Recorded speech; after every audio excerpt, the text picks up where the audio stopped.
They couldn't walk a mile in my socks or understand my style when I rock this hip-hop. If I can get myself together, get where I'm going, maybe I'll earn myself a little piece of my throne. Till then, I'm in the woods like a lumberjack, king without a castle, but I'll be coming back. Wake up. I'm in the hood, homie. Yeah, they acting like it's all good, homie. Yeah, and they would stop me if it's good, homie. Yeah, I wish a motherfucker would, homie. Wake up. I'm in the hood, homie. Yeah, they acting like it's all good, homie. Yeah, and they would stop me if it's good, homie. Yeah, now I live from understood, homie. Yeah, yeah, I rock the mic.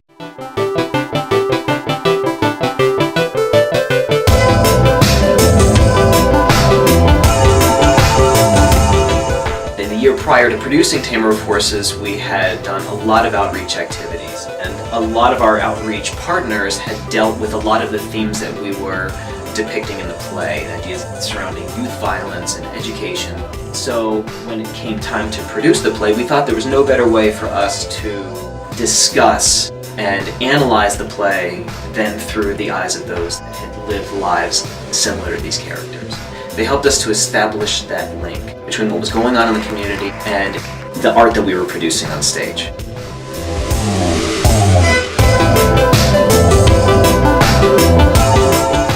I think that Hector when he first comes in, he's already made so many mistakes that he's almost to the point where he can't come back from them. And then he meets these two, and through another mistake, they give him another chance to kind of improve the situation. You are at 6 o'clock every morning. You do your chores, you take classes with me, or you explain this to the police. Shit, man! I'm telling you, you mess up one time, you know exactly what I want to do. He destroys that chance again. He's turned himself in. This really is the only option that's left for him, that or run. And it's still not necessarily a good thing, but it's really the only thing that he can do in order to redeem himself in some way. Since I'm the person that's done over 12 years in the state penitentiary, I hate to see anybody go to jail, and especially a youth. But accountability is the only way you're going to start to get better. Everybody knows right from wrong, but the thing with the criminals, I know myself, we always think we're smarter than everybody, we are always going to get away, as Hector did for quite some time. Georgianne feels so much like she wants to give him chance after chance, but has been down this road with her brother-in-law, who had the end of the line and then ended up killed in maximum security prison. You want it to be okay. You want them to give him the third, the fifth, the sixth chance because you love Hector. You love where he's coming from and you sympathize with him as a person. But it gets to the point where how many chances do you give before it's enabling, before it's allowing someone to continue to have self-destructive behavior?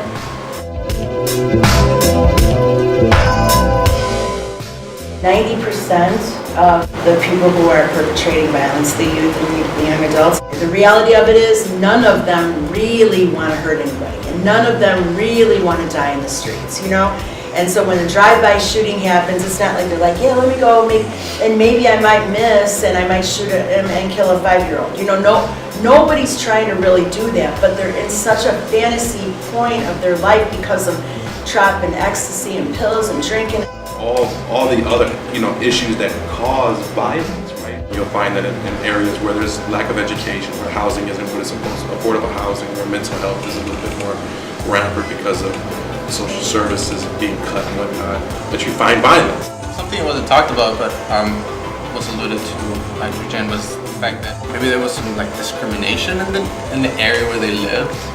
You talked about him being alone in the house and having Hector as a companion. Did you consider how these folks around here will feel about us when they find out we're harboring a petty larcenist? It's too much damn work to get these folks around here to say good morning to us. So why'd you ask him to say that? Thought you needed some company. I worry about you here all alone, all day long. Discrimination, I mean, it happens here. It's in our community, and race relations and not understanding others and not being inclusive is something that is part of our daily lives.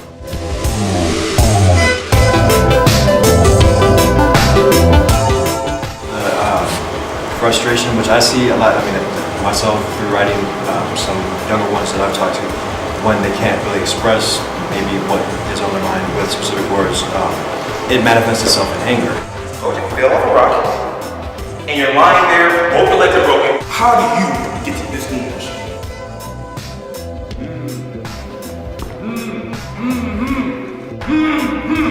The orange, man, look what I'm pointing at. That's why you need words for things. But just the look in his eyes and the feeling of pride that he spelt that word, you know, or pronounced it. That was a wonderful thing on both parties. That was a great scene.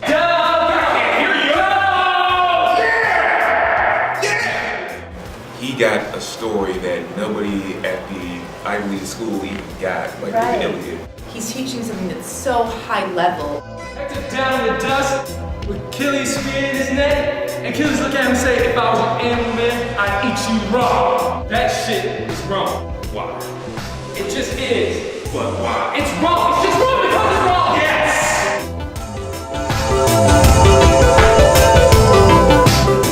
There needs to be a time where a plan needs to be developed for Hector to deal with his anger in a healthy way. You can see where he wants to do good, but maybe he doesn't really know how. And although Ty was trying his best, we need to find other options to fit Hector's specific needs. You want to be able to put your finger on the solution for everyone.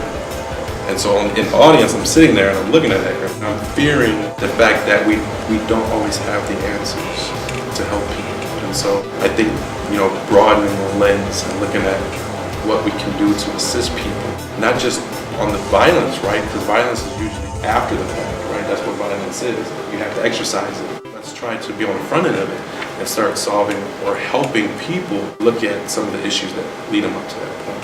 Particularly hard when you think you're not making a difference and you want to give up. But periodically then comes that one person like a Hector who's rough around the edges, but over the course of time with not giving up and investing enough time, and yes, there's pain and change, but then you have that one individual that's really impacted when you sit back and you go, wow, this is worth it.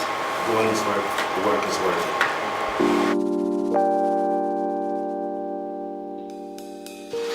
Now you remember all I taught you.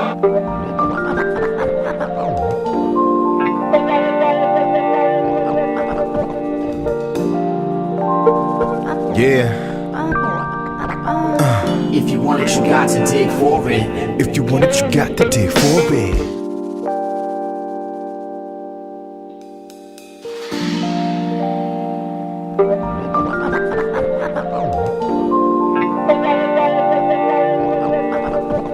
If you want it, you got to dig for it. If you want it, you got to dig for it.